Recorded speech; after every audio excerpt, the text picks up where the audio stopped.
Katika hiyo hatua ya kwanza ya kujitazama kwa ndani au tafakari binafsi, kuna swali lingine utajiuliza. Mimi nathamini nini zaidi kwenye maisha? Ni kitu gani ninachokiheshimu au ninachokiona cha thamani kwangu?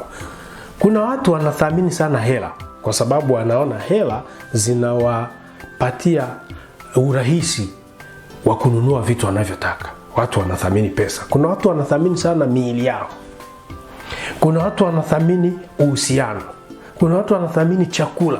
Kwa hivyo wewe lazima uwe na uwezo wa kujiuliza, ni kitu gani unachokithamini sana kwenye maisha yako?